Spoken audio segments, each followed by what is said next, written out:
Welcome or welcome back to my channel. This is part 4 vlog for 31 books in 31 days, the challenge I'm doing in August. And I have 2 new books that we're going to start with for today.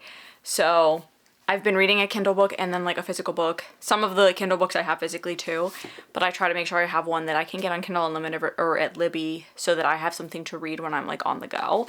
And that Kindle read is If the Sun Never Sets by Anna Huang. This is the second book in the If Love series. I just read the first one in the previous vlog, so if you haven't watched that and are interested in my thoughts on that one, go watch that.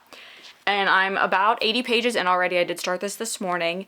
And this is the second of the same couple that was in the first book. So the first 2 books in this 4-book series are a duet, and then I believe the 3rd and 4th book are separate. And we're following them like 5 years in the future. And they were a couple in college. And that's all I'm really going to say. So I think this is going to be more where they are now and how like their past has shaped who they are today and what they're going to be able to do with their feelings for each other now at a different point in their lives. So that's all I'm going to say, because obviously it's the second in a duet, and yeah, but I'm enjoying this one more so far. I'm only 80 pages in, but I like this one more than the first one so far because the age is more comparable to something that I can relate to.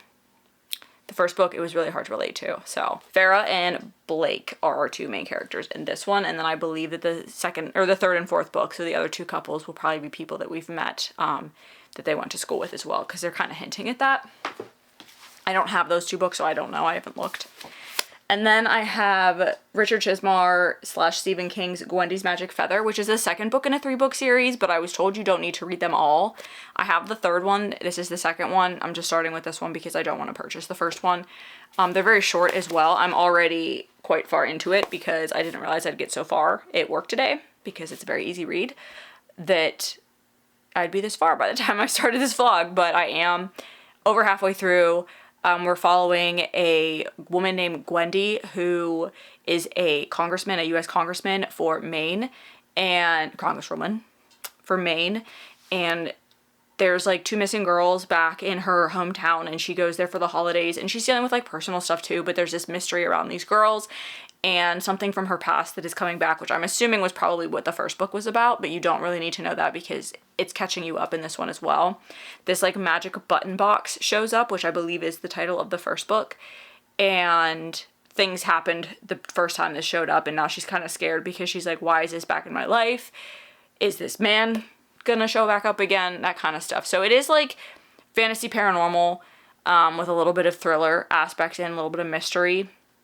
It's reading very quickly. I will be done with this tonight. I have no doubt in my mind, because it's only a 200-page book and I'm already 130 pages in. So I'm going to finish this up while I eat and circle the wagons, and then I'll tell you what the next book is already. Okay, so I finished Gwendys Magic Feather, and really not much more happened. It really was mainly about solving the mystery of what was going on with those missing girls in her hometown, and I think probably setting up for the next book. I'm gonna give this 3 stars just because it was like basically a novella. It's considered a novel, but I consider it a kind of a novella. I started it this morning and it is like 5:40 and I've already finished it, and I worked today. So just a nice quick read, a kind of fun, whimsical, magical time. There were a lot of magic elements in this, like, you know, magical realism kind of, not even magical realism. There were just like magical mystery elements to this that were really fun, and I enjoyed that, and I'm excited to see the little conclusion. So these are dated too. This was like a 1999 book, so that probably is also why I was just like, it was a cute story, but nothing to write home about. Next, we're going to be reading Where Shadows Meet by Patrice Caldwell. I think this is like a vampire, possibly sapphic romance fantasy novel. I don't know too much about it, but obviously like when I start reading it, I'll update and let you know. But yeah, gorgeous fairy loot edition. And I'm excited. I love a good like vampire fantasy book. So hopefully this serves, and I'll update y'all when I'm done, or like maybe a little bit further with this one. It is fantasy, so I'll do an update before I'm just like rating it. Update time. I finished If the Sun Never Sets by Anna Huang this morning, and I ended up giving this one 3.5 stars. I liked it so much more than the first one. Again, I could relate to them a little bit more because they were older in this, and the relationship was just a little bit different. and how they like dealt with their problems and everything was definitely more adult, I think, in this than the first book where they were still in college. So liked this one a lot more. Can't really say too much about what happened, obviously, because it is a continuation of a story that happened in If We Ever Meet Again. So really did enjoy this one though. And I'm looking forward to reading the other two because I have a feeling I know who one of the books is about. I don't know what the other one will be about. So we'll see. And it didn't tell me, like this one didn't actually go into like a synopsis for the next book. So we'll have to look at that. So that was my Kindle read. The next Kindle read I have is God Killer by Hannah Kaner. And I don't know much about this one, to be completely honest. I got this at an ARC deal kind of thing that I went to. It was like a fundraiser where you could like donate money and then pick whatever arcs you wanted to take home. So this was already obviously quite old when I got it, but I've heard good things about it. It is a fantasy novel and it's very short, and I believe it's a finished trilogy. So that is nice. So if I like it, I can continue on, and the rest of the books are already out. So I will read this. I'm still reading Where Shadows Meet. Right now I'm about 120 pages in, I want to say, and it's really kind of setting the story. We're following like two different stories, but they're intertwining. Then there are a lot of vampires and everything in here, and there's like a curse, I believe, that the one person is trying to break, and they need the other girl who's like a princess in order to break this. And yeah, something just went wrong in her little plan to do that, and that's kind of where I am right now. But I don't really have too much else to say about it right now. Like, it's interesting, but like nothing's really happening. And there's a lot of characters they're kind of thrown at you, and the names are kind of out there. So the first 100 pages was a little confusing, but I think I've got where we are with, for the most part, with the story right now. So I will continue reading that. I will read some God Killer, probably not until I go to the gym tomorrow and I can read on the treadmill, but yeah, next time we talk, hopefully I'll have Where Shadows Meet done, and I'll have some progress with God Killer. So I finished up Where Shadows Meet literally like 5 minutes ago. I didn't love this book. Like, it was quick to read, but like, I'm not really just sure what the purpose of it was. Like, the ending was even kind of boring to me.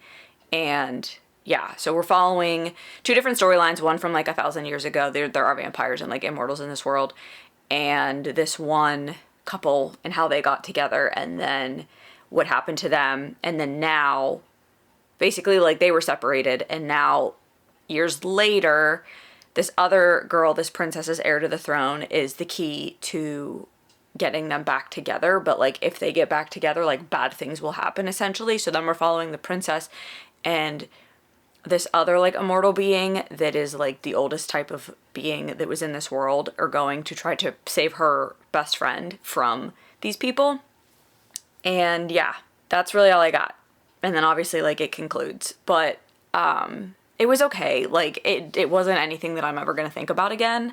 I'm not even sure if this is the only book in the series, but I think it might be a series based on how it ended. I don't know. I really don't know. I can look it up and then figure it out before the end of the video, but it was okay. I'm probably gonna get like a 2.5 stars because like, it's a gorgeous book. And it wasn't like so boring that I didn't want to continue reading it, but the ending was kind of blah to me. So that is what that is.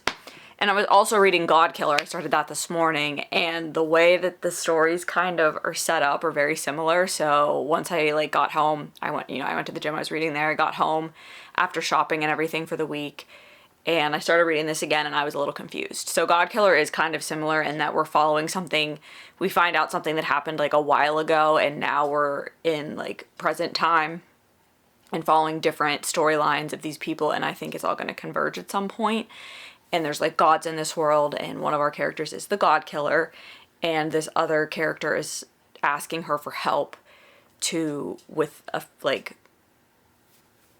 I'm not exactly sure what she needs for her friend, but she has befriended this thing that I think may be a god, and she's like asking for help for protection for that thing. So yeah, the stories were very similar, and neither one like was really grabbing my attention. Maybe I'm just not in a fantasy mood right now. I don't know, but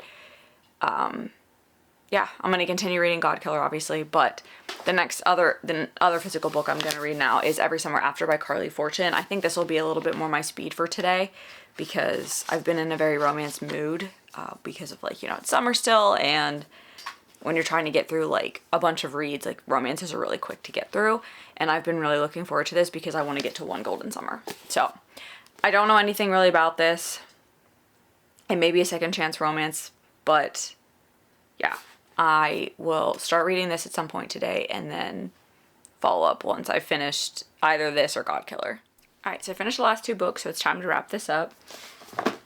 I finished Every Summer After first, and this was really cute. I do enjoy her writing because there are like a lot of emotional aspects to it.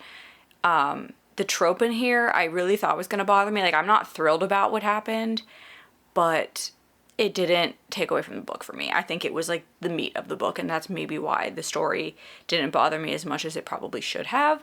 But yeah, I still really enjoyed this. I think there was a lot of emotional connection in here, and I gave this 4 stars. But it is like a second chance romance. We're following these basically 3 friends from childhood. Sam and Persephone are like our main characters, and they were like really good friends when they were younger, and that turned into a romance. Something happens, they're not together anymore, and then years later she comes back for his mother's funeral, and they kind of try to rekindle that and get over the things that hurt them in the past. And then we also have Charlie, who is his brother, Sam's brother, and it's also who One Golden Summer, I believe, is about, which is why I bought this book, because I wanted to read One Golden Summer. So looking forward to that even more so now. But yeah, I ended up giving this 4 stars. Really connected emotionally with the story and these characters. So I think that's just her writing style. I also read God Killer by Hannah Kaner, and it started off a little slow for me. There was a lot of like following a bunch of different storylines until they converged. I really was kind of confused, but once they did, like, I was invested. I don't know that I'm going to continue reading the rest of this series. There's 2 more books, but they're on Kindle Unlimited, so I have the option of reading them there if I'd like to. But yeah, it was still enjoyable. You're following a God Killer, a little girl, and basically like an ex-knight, and they're all on this journey that eventually it can kind of converges, and they're all trying to find these gods that can help them break curses, and they all have their own reasons for all of this, and you do get the background on it, and yeah, they have to like figure out how to work together, and you're learning about this world and these gods and the hold they have on the people in the worlds and all of that kind of stuff. So I think this was like setting up the rest of the series, but I enjoyed it. It's just not a series I'm like chomping at the bit to continue. So I gave this 3.5 stars because I did enjoy the story, but I'm not like rushing out to read. I think Sunbringer might be the second one. Not rushing to read that one, but maybe someday I will. Yep. So that's a wrap for books 16 through 20. I'm killing it, this challenge, and I'm hoping the rest of the month, I'm hoping I can keep this reading stride going for the rest of the month, and into next month I do have a special challenge I think I'm going to try to do next month. There'll be a video on that towards the end of August. But yeah, I'm hitting my stride with reading again, and I'm loving it. And while all these books are not 5 stars, I have not had a 5-star yet this month. I'm still enjoying them, even if they're like just 2-star reads, because I'm just devouring books again, and I'm in a point where I can do that with these like shorter books, and I'm getting through stories quickly. So that's all for this one. I hope you all enjoyed. I hope you're enjoying watching me try to eliminate some books off of my TBR this month. And if you've read any of the books I've read so far this month, let me know in the comments, and I hope to see you all in the next video.